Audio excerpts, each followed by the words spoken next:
Hi, this is Tim the Watch Explorer. Welcome to my appreciation and sharing of end-user perspectives from our hobbies and watches. A historical timepiece marking an era that Rolex provided a rare generation of short-lived vintage pieces. The Tudor Chronograph Reference number 79160, also known as the Tudor Big Block, and I will explain why a little bit later in this video. This one features a panda dial and a unique combination of Rolex and Tudor parts combined to provide for a quality timepiece exceeding your typical Tudor standards, and is actually a brother rather than an homage or copy of the legendary Rolex 6263 model offered from the 1970s to the 1980s. For those with a keener eye, you will actually notice that it's clearly branded Rolex on the crown and on the case back, and are authentic and originally installed, and making oddly enough 2 out of the possible 4 branding locations Rolex, and the other 2 being Tudor on the dial and also on the bracelet. For specifications, this watch encases a reputable Valjoux 7750 ETA automatic chronograph movement with 48 hours of power reserve, at 40mm case size and a 20mm strap width, while the lug-to-lug width is at 47.9, and housed in a 14.3mm thick case with an acrylic cover. The watch is constructed in 316L steel, which is essentially the industry standard stainless steel. But for those interested, this is before Rolex began to use the 904L stainless steel, introduced in 1985, which takes resistance to corrosion up a notch, and being the first wristwatch manufacturer in the industry to utilize the 904L graded steel, which apparently takes a higher polish than other grades of steel and provides greater corrosion resistance.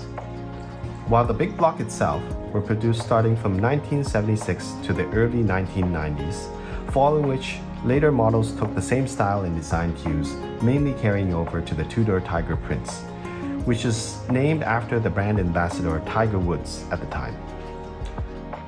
However, today's models have strayed much farther from the likes of Daytona and developed a more distinct look, as Tudor looks to further differentiate themselves and have been gaining more traction and holding its own in today's market. The beauty of this watch is you can enjoy an amazing dial in an era where Rolex and Tudor focused more on detailed craftsmanship rather than the heft and presence of their recent watches. Yet the watch is quite sturdy and offers an added feature of telling the date, a function that Daytonas simply do not offer. The lineup of Big Blocks also include other models, where the main differences are the bezel designs and the material, as well as the choice of between a panda or a reverse panda dial.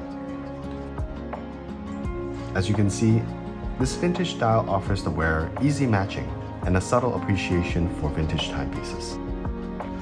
I believe what sets these older vintage chronometer watches apart from the newer models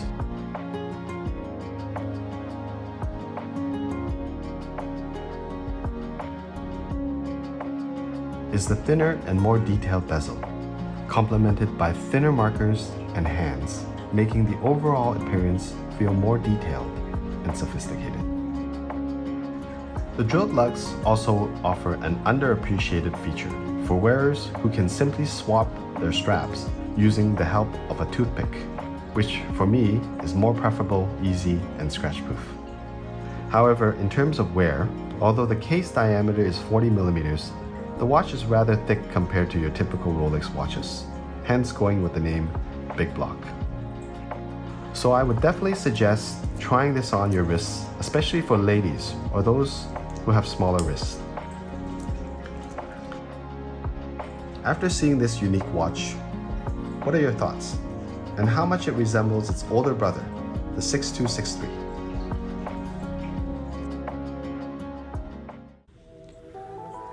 That concludes this video, and as always, your comments and suggestions are welcome to help us improve in our learning process.